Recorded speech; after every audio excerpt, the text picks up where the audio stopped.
taking yourself into a more relaxing state of deeper comfort. It might be interesting to just put off all notions for a while, since we are talking about procrastination specifically here.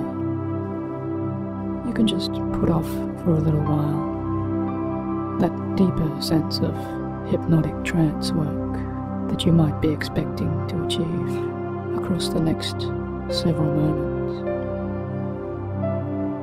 And so as you listen to the sound of my voice, perhaps it's time now just to tell you about an old friend of mine who was an interesting person, as I used to listen to all of the stories that he would tell me. And I remember specifically one day he was complaining about those dull-witted people. You might know the type. Those kind of dull people who would sit themselves down in the gutter somewhere, and he would watch them as they argued with everyone around them, just growing so mad at the world. And I asked him exactly what drew his attention to those people in particular. And my friend said it's because when he looks at them, you can always see them shifting around, just scratching several itches upon their body, and never quite getting comfortable within themselves. And he said he thought he could even see into their minds in some strange way, exactly seeing how it is that they thought that they knew it all. And I said to him, no one can really see into another person's mind in that way and make those kind of harsh judgments, can they? And no one can really tell those kind of people what to do or when to do it, or even exactly offer them how to help themselves. And I had another friend who seemed to more or less agree with both of us in some unusual way. And this other friend, she would say about those people in her own relaxing tone of voice, that those people seem to refuse to learn anything that might take them out of those lower places there. And she would say to both of us that it's so nice to know that people with intelligence, like yourselves, can easily learn how to let themselves drift into deeper trance. Which brings me back to this place in time now, as I find myself talking to you. And no doubt as you sit there or lie there, just finding yourself on your own chair or in your own bed perhaps, or someone else's chair or bed, while you are trying to be aware of exactly what it means that my voice is saying to you on some level or other. And perhaps you might find yourself even observing your own thoughts now, as you perhaps are even still resisting the idea of just drifting away into a deeper level of calmness and comfort and serenity and peacefulness. And I know, and probably you know, how sometimes in our busy day-to-day lives, how hard it can seem to reach that level of absolute calmness now. And isn't it interesting to know that when we really do choose to pay attention to everything that happens, or those things that don't quite happen in your experience, as you listen to me now and continue to observe your own thoughts as they maybe flash up images or bring you other types of sounds or sensations that change over time after time, all of those particular sensations that some people can feel in their arms or in their legs or toes or even in their noses or ears.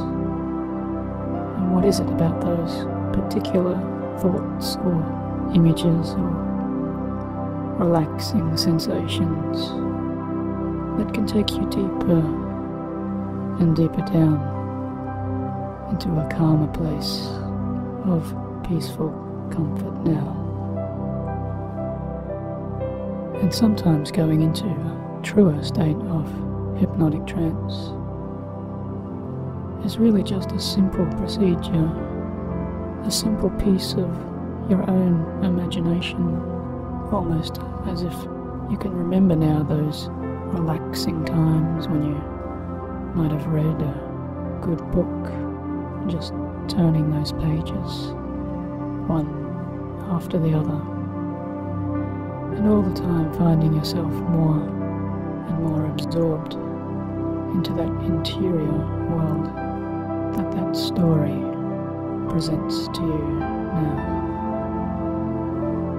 And maybe it's just as simple as finding yourself in a beautiful garden surrounded by lush green trees with those white fluffy clouds soaring overhead, and feeling that calm, gentle breeze as it drifts on by, just brushing against the surface of your skin there, as that orange sun is shining down upon you, and you find yourself absorbing all of the warmth of those solar rays as they fill your body with a deeper sense of comfort and serene peace.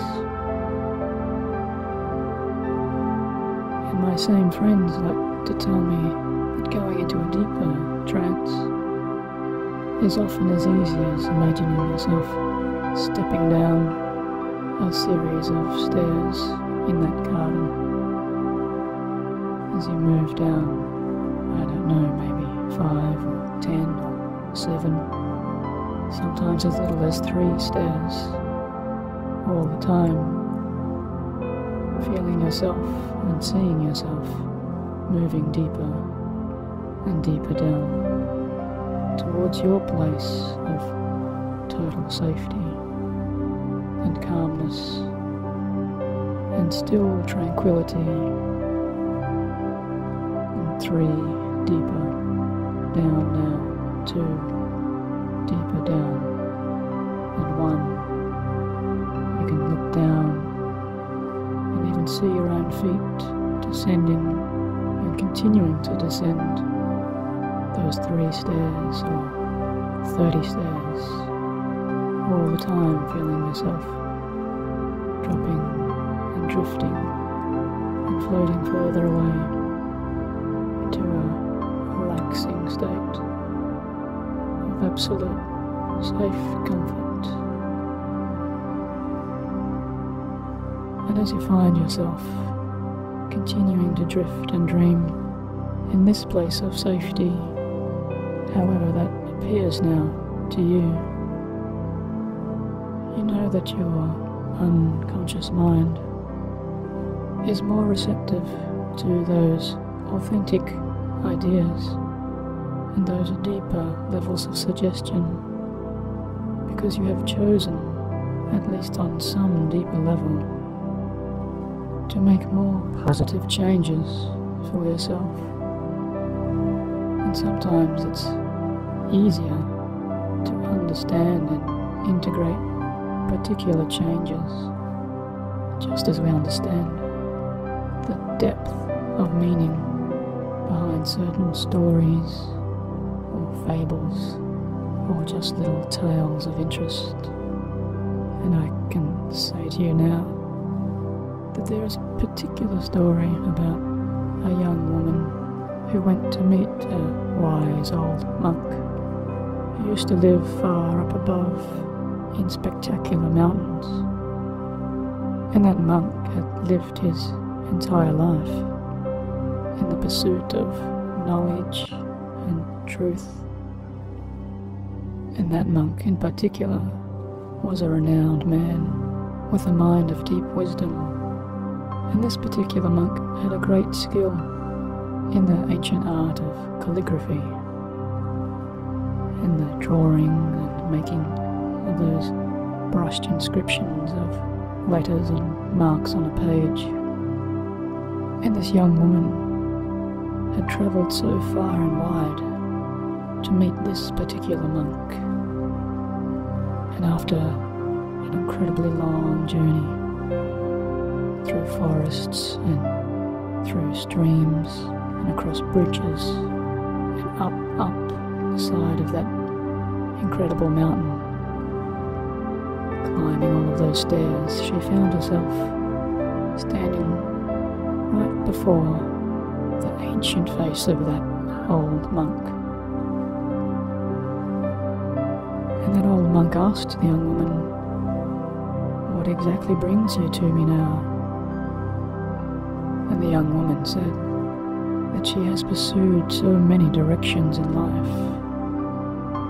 She has found herself studying a number of different disciplines and schools of thought, and she's come to an important decision. "And what decision is that?" asked the old monk. And the young woman said, "I know now that what I want most of all is to learn to draw a perfect circle, and that I understand that you, old man, are a learned monk, and that you know and have the secret knowledge and understanding of so many things. And in my travels, I have heard that you, of all people, do know how to draw a perfect circle. And I come to you today wondering if you would draw one for me." And the old monk listened silently, and as he did, he closed down his eyes, perhaps as if looking for some deeper inspiration. And he knew instinctively that this young woman was sincere in her purpose. She really was looking for the truth and the answer to her question and how to draw a perfect circle. And so the old monk simply answered and said, "I would be honoured to show you, young lady." And as he did, he went to a special crystal cabinet. And as he opened the cabinet, the young woman saw the monk remove an exquisitely carved silver calligraphy pen, and with one continuous fluid motion of his old withered hand, the monk drew upon an ancient piece of yellowed parchment a perfect circle. And the young woman was struck by the sheer beauty of what the old monk had achieved, and she said, "That is indeed a perfect circle, but I don't think that I can do it. I don't think that I can do that. Will you please teach me?" And the monk responded to the young woman, and he asked her, "Well, how long have you been drawing circles, young lady?" And the young woman replied, "For 5 months I have been practicing my circles." And so the old monk then asked her to draw for him one of her circles. And so she made a deliberate effort to get it absolutely right as she could draw it. And so she did draw for the monk a circle. And once she had finished her circle, she looked down, and the monk looked down, and both of them together knew immediately that whilst it was a circle, it was still an ordinary circle. And the old monk said, "So for 5 months you've been practicing drawing your circles, young lady, and you're not quite sure you can draw yet a perfect circle. But how long do you think it took me to achieve the drawing of a perfect circle?" I'm not sure, said the young woman. 50 years, said the old monk. For 50 years I have been practicing, and for 50 years it has taken me to draw a perfect circle. But I can see that in 5 months you have drawn a very good circle, but you're not yet sure it's good enough. So, young lady, if I am to make your long journey worthwhile, I say to you now that if you keep chasing perfection, you will be living your life in a circle, rather than being sure of what you have drawn in your life. And as the young woman absorbed that message, the room around her became incredibly silent, and all that shone within it was the twinkle in the old monk's eyes. Which is a story which takes me back to my first friend, who also told me that you will have an irresistible urge and a driving desire to do now all of those things that you complain about, and all of those things that you keep putting off. And he said I could tell you, while you drift in and out of a comfortable trance, that you will get great satisfaction now out of doing those things that you haven't done, because nothing else will seem to be quite as much fun. And that may work, but the only way you'll know for sure will be if you do your very best to fight that idea, to fight that impulse, and to not do those things better just for a little while. And then my other friend chimed in, and she said, if you can, to not do them very well if you must, because I know it will be difficult to not do those things for a little while. And then both of my friends said, so we are going to give you permission to just go ahead and do some things, but just those things that you have to do.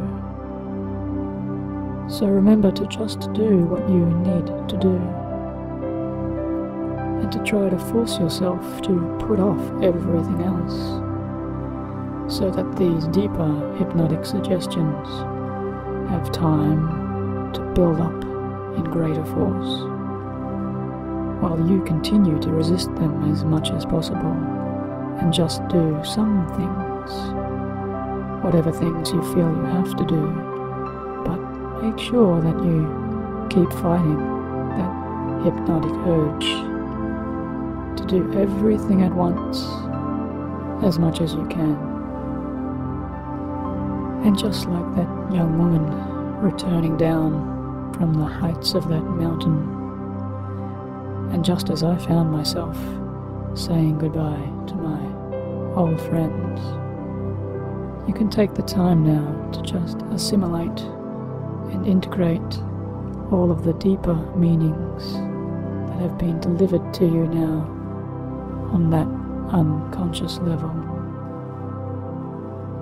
And as you continue to relax, perhaps even drifting back through that safe, lush garden, and find yourself stepping and climbing those series of stairs once again.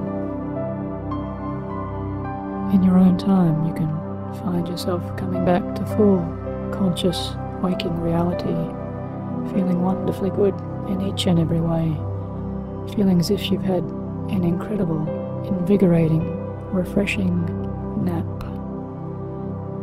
And as you come back now, coming back to full, conscious waking reality, you might find yourself stretching and yawning and opening your eyes, feeling refreshed and reinvigorated and energized in each and every way, as every muscle and nerve in your body just feels wonderfully good. Thank you for listening, and talk to you soon.